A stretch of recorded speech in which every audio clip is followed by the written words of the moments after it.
Siseturvalisuse julgeolek on viimastel aastatel päris palju muutunud. Enam me võib-olla ei pea niivõrd mõtlema selle sõja peale, mida Venemaa peab Ukrainas, kuivõrd selle peale, mis juhtub siis, kui see sõda ühel hetkel lõpeb. Venemaal on rohkem ressurssi vabaneb, mida siis suunata Euroopale, Eestile.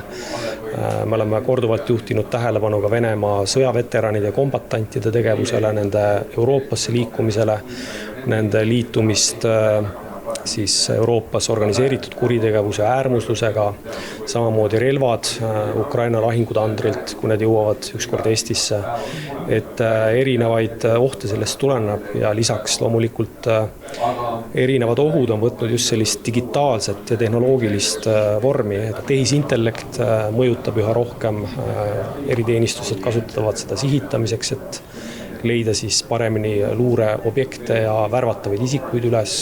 Kaitsepolitsei hinnang kirjeldab muutunud ohupilti, aga kui ohud muutuvad, peavad muutuma ka need, kes nendele iga päev vastu astuvad. Me peame toime tulema Vene Föderatsiooni poolse mõjutustegevusega, peame tulema toime ränderündega, mis on üks osa sellest, peame tulema toime erinevate vandalismiaktidega, mida võib-olla planeeritakse.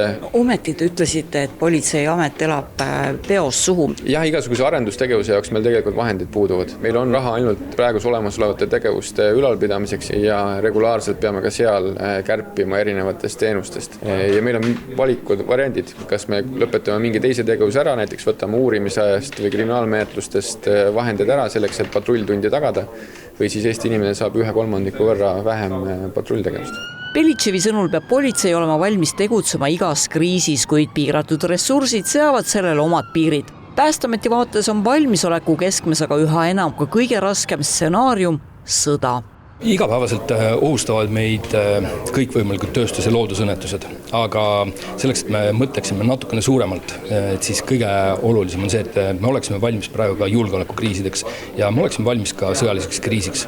Kui me selleks oleme valmis, siis oleme kõigeks valmis. No kui öelge, mida see täpsemalt tähendab, mismoodi me sõjaks valmistuda saame siis?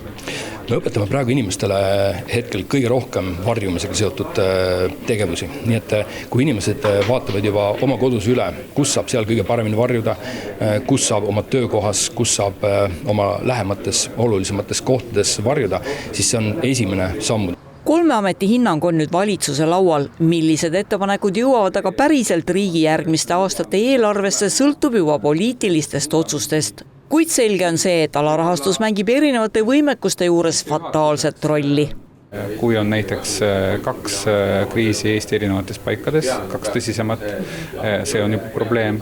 Kui näiteks üks kriis kestab pikemat aega, see võib olla probleem. Või kui kriis on hästi laiaulatuslik, nii nagu seal Hispaania enklaavis korraga oli 60 000 inimest, eks me ei ole nagu selliste suurusjärkudega harjunud, ega me ei tea näiteks, mis Venemaast edasi saab, kui sõda Ukrainaga ära lõpeb, kui mingil põhjusel siis tekib seal relvarahu, seal tekib vaba ressurss, see on üks variant. Teine variant on näiteks, kui see riik peaks kokku kukkuma, näiteks kui tõesti sisemised pinged, sõjast tulenevad probleemid põhjustavad selle, et ühiskond kukub kokku ja sealt tekib mingisugune abivajadus ja abi otsimine. Ega sellega on ka päris keeruline hakkama saada. Siseministri sõnul tuleb lisaks senistele kriisidele valmistuda ka uuteks ohtudeks. Millised need pärast Venemaa sõja lõpu Ukrainas täpselt on, ei tea praegu veel keegi.